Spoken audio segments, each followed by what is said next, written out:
Diskusi lebih lanjut tentang digital disruption. Semua hal nanti akan digantikan oleh robot. Apa yang bisa mekanik dan elektrik pasti diganti robot. Jadi manusia semuanya nanti bisa digantikan oleh AI.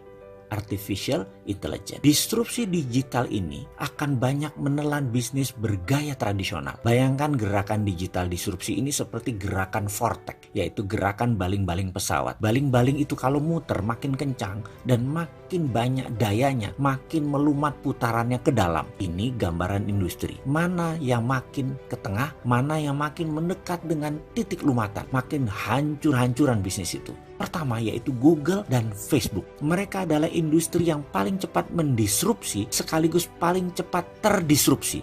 Dalam 10 tahun ke depan akan terjadi perubahan dalam dunia sosial media dan dunia search engine, di mana mungkin saja tetap Google yang memimpin, namun sudah bergeser jauh kefungsiannya dari saat ini. Kedua, media akan terdisrupsi yaitu media mainstream. Kompas, Femina, Jawa Pos, RCTI, TVRI tidak tahu lagi sampai kapan. Namun di tahun 2030 rasanya semua itu menjadi dinosaurus, hilang. Contoh saat ini ya, Net TV itu tiba-tiba melay-off banyak karyawan. Persaingan mereka itu dengan individu yang asetnya minim. Bayangkan Net TV itu asetnya heavy sekali dalam overhead. Dan bagi perusahaan, overhead yang besar itu adalah kanker bagi perusahaan. Dibandingkan dengan apa? Dibandingkan dengan Ria Ricis, ya jelas aja penontonnya lebih banyak Ria Ricis. Kenapa? Karena lebih disenangi saat ini. Bayangkan, Net TV itu investasinya 3 triliun untuk dapat viewer 1 juta per hari. Channelnya Bosman Mardigu itu 1 juta juga viewernya per hari. Dari YouTube, IG, dan FB. Modalnya berapa? Kecil sekali. Atta Halilintar per hari itu 7 juta viewer. Deddy Corbuzier itu 6 juta viewer. Raffi dan Gigi itu 10 juta viewer per harinya. Modalnya nggak sampai semiliar. Bubrah itu semua media mainstream. Apalagi nanti waktu 5G hadir di Indonesia tahun 2020 dan 2021. Generasi milenial dan generasi Z tidak nonton TV. Nontonnya semua berbasis internet. Ketiga, apa yang terdisrupsi? Retail shop.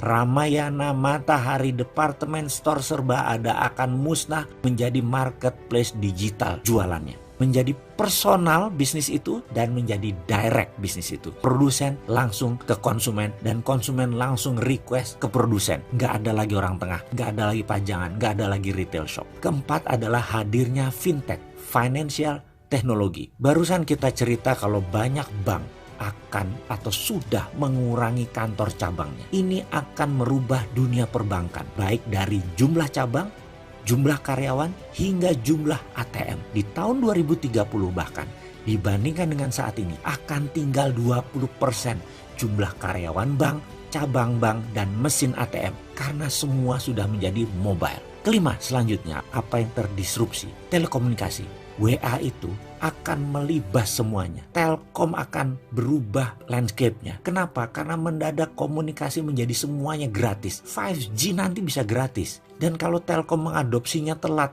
baru 2045, Singapura sudah mengadopsinya sekarang, maka di tahun 2021, telepon kita bisa 3. Salah satu teleponnya adalah Singtel. Karena kita nggak bisa tahan lagi, udah pakai satelit. Semua wilayah Indonesia di cover dan gratis. Mampus itu Telkom. Tapi itu adalah bisnis yang terjadi bahwa telekomunikasi akan terdisrupt kalau tidak cepat-cepat melakukan perubahan game changing. Kenapa? Karena telekomunikasi merubah dari more for less jadi more for zero. Itulah yang dilakukan oleh digital company. Mereka menghasilkan more for zero.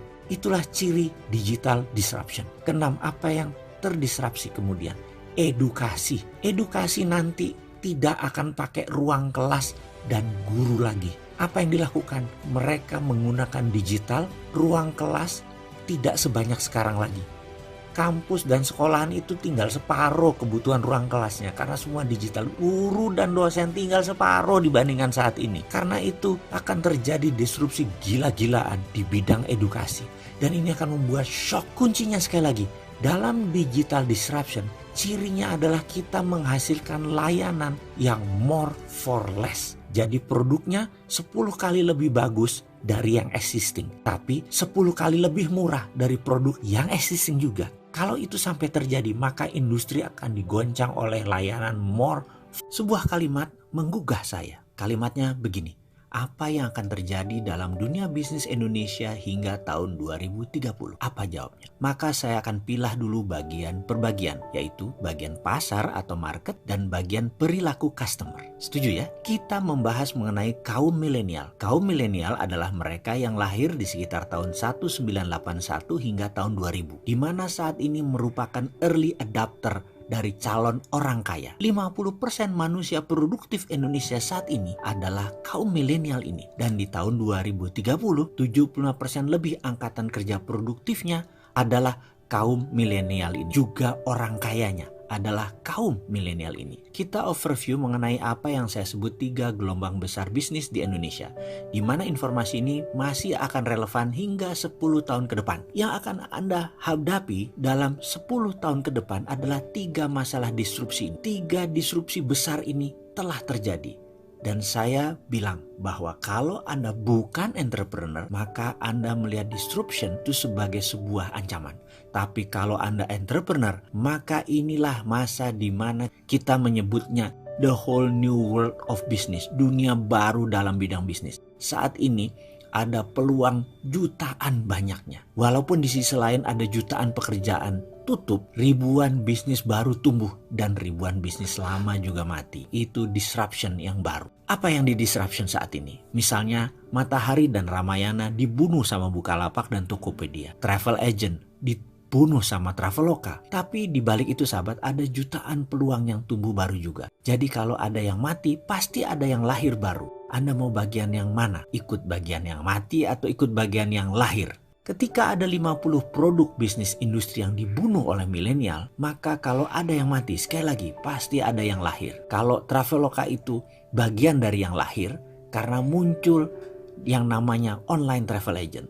Tapi efeknya banyak travel agent offline yang mati karena bisnis model mereka sudah tidak relevan. Ke depan, saya akan ceritakan mengenai 3 disruption yang sekarang mulai banyak orang ketakutan luar biasa.